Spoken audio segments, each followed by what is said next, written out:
Et salut tout le monde, nous voilà pour une nouvelle vidéo et dans cette vidéo on va parler fourmis. C'est une vidéo spéciale fourmis sur la maintenance.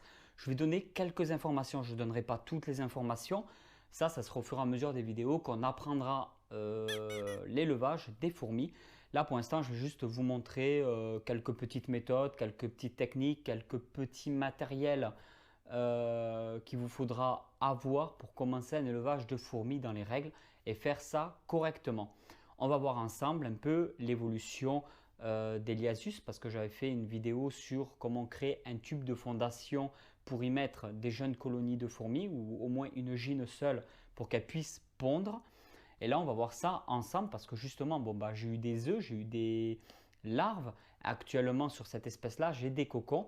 On va faire aussi un petit briefing de ce qui s'est passé par rapport au Phédole pallidula que j'ai reçu, donc la dernière commande e-boxing que j'ai fait sur ma chaîne YouTube au niveau des fourmis. Et on va voir ensemble le développement des Messor barbarus. Qu'est-ce qu'elles sont devenues? Est-ce qu'elles mangent bien? Qu'est-ce qu'elles mangent? Comment je procède pour le nourrissage? On va voir tout ça ensemble dans cette vidéo. Générique!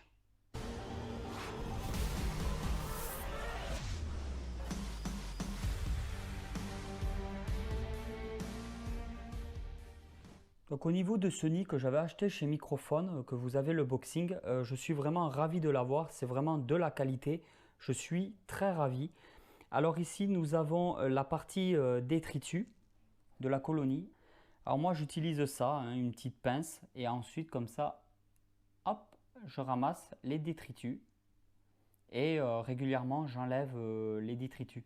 Les fourmis sont en général, c'est pas toutes les espèces pareilles, mais les Messor barbarus du moins, c'est une espèce qui est quand même très propre, qui ne laisse normalement pas de merde à l'intérieur du nid et tous les détritus sont toujours dans un coin de l'aire de chasse. Alors moi pour l'occasion, le coin ils l'ont mis ici.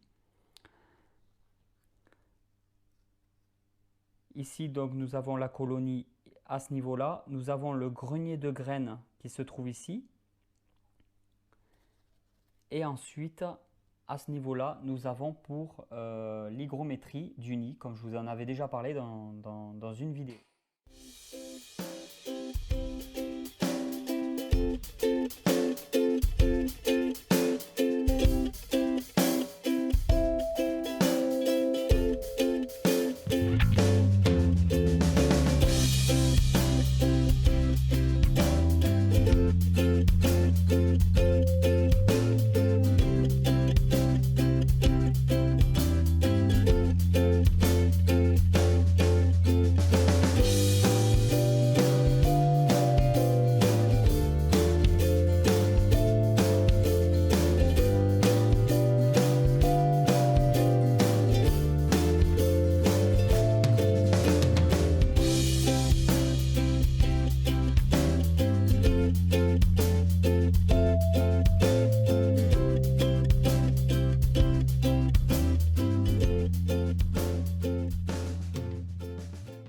Au niveau de l'alimentation pour vos colonies de fourmis, moi personnellement, j'ai des Messor barbarus, des Phédole pallidula et des Liasus, je pense, et Marginatus ou Liasus SP. Au niveau du nourrissage, ce que je fais, les Messor barbarus déjà ne mangent quasiment que des graines. Je complète avec des insectes.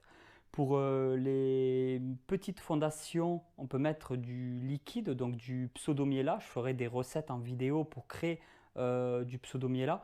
Moi, personnellement, pour l'instant, actuellement, je ne le fais pas. Il y a toujours un risque, quand on le fait mal, de noyade, sachant qu'on n'a déjà pas beaucoup d'ouvrières au début. Quand on crée une petite fondation, on va éviter d'en tuer quelques-unes. Alors moi, ce que je fais pour avoir des insectes gratuitement, je mets une boîte. Alors vous pouvez faire ça dans un jardin ou dans un balcon si vous avez une ouverture à l'extérieur de toute façon. Vous prenez une boîte, moi je prends personnellement une boîte à grillons. Ce que je fais, c'est que j'y mets un morceau de viande crue ou cuit que je laisse à l'extérieur. Il y a toujours. Alors si vous mettez de la viande crue, vous aurez des mouches qui vont venir dessus pour pondre, ce qui vous fait des larves. Et si vous mettez de la viande crue, vous allez avoir des guêpes qui vont venir manger, se nourrir. Et moi, ce que je fais, c'est que directement avec le couvercle de la boîte au grillon, pouf, je le pose dessus, je les enferme.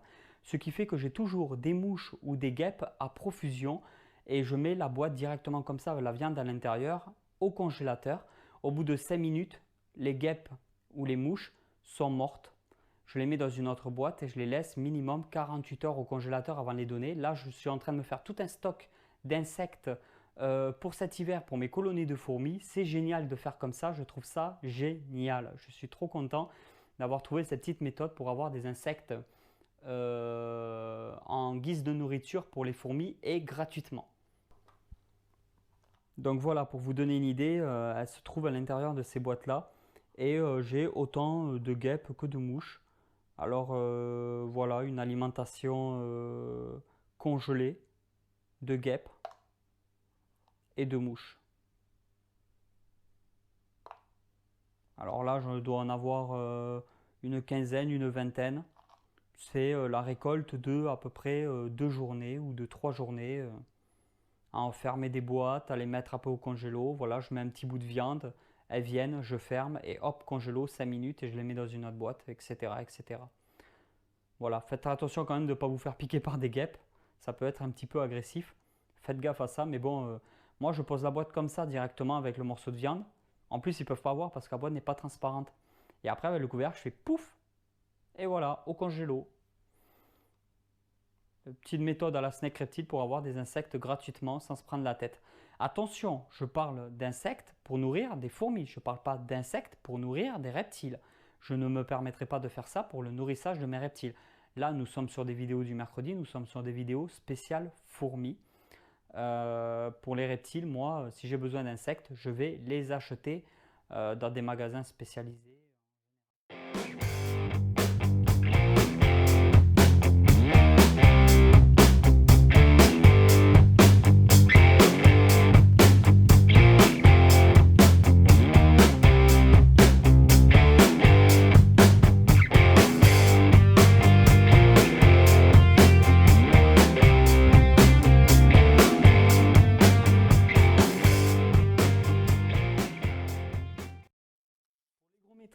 Dans le nid, moi en eau, je prends celle-là. Bon, après, peu importe, le but c'est d'avoir de l'eau déminéralisée. Alors, ça, c'est une obligation.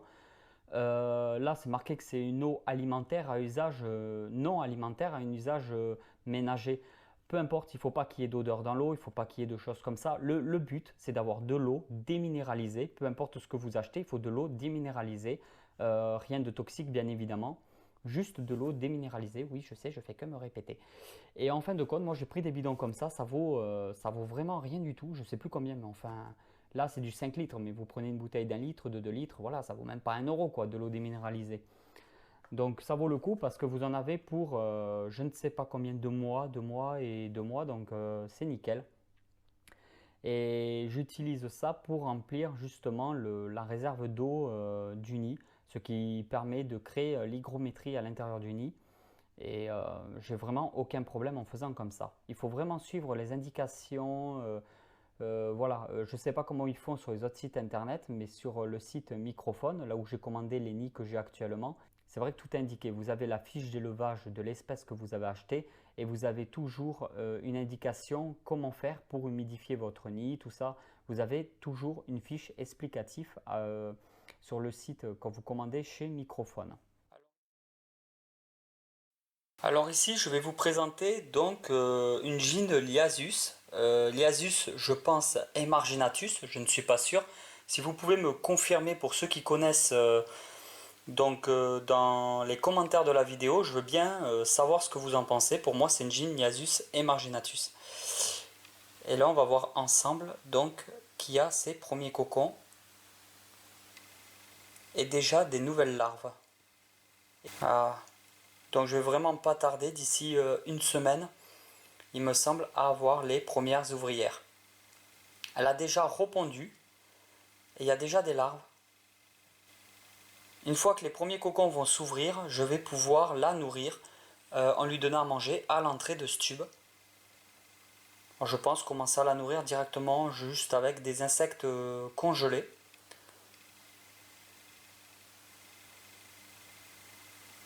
On peut même voir, si vous voyez bien, une petite grappe d'œuf.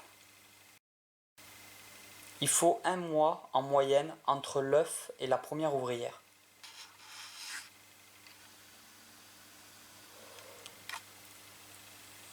Après, il n'y aura plus qu'à enlever le coton, mettre sur l'entrée un petit cadavre d'insecte, une tête de mouche ou quelque chose comme ça, et refermer. Je passe toujours la nourriture que je donne à mes fourmis au moins 48 heures au congélateur pour être sûr qu'il n'y ait aucun risque d'acariens, parce que les fourmis sont très sensibles aux acariens, cela peut détruire vos fondations et vos jeunes colonies. Donc toujours congeler la nourriture avant de les donner à manger à vos fourmis. Sachant qu'il n'y a pas besoin de décongeler au préalable, vous pouvez directement mettre la nourriture congelée avec les fourmis, elles se débrouilleront toutes seules. Nous allons passer à la colonie de Phédole pallidula. Beaucoup plus important, c'est impressionnant, il y a des larves de partout, des nymphes de partout. Et j'ai mon premier major dans cette fondation. Voilà la reine, avec une grappe d'œuf sur elle, c'est marrant. Je vais essayer de vous montrer ça un peu, parce que le tube il est un peu sale. Du coup l'image est un peu floue. On va essayer avec un autre angle de vue. Ouais, vous pouvez voir sur la reine qu'il y a une grosse grappe d'œuf. Et après nous avons que des nymphes. Ça c'est une espèce qui ne fait pas de cocon. Et voilà tout le monde, j'espère que cette vidéo vous a plu. Si cette vidéo vous a plu, n'oubliez pas de mettre le pouce bleu, like. N'oubliez pas de partager la vidéo sur les réseaux sociaux.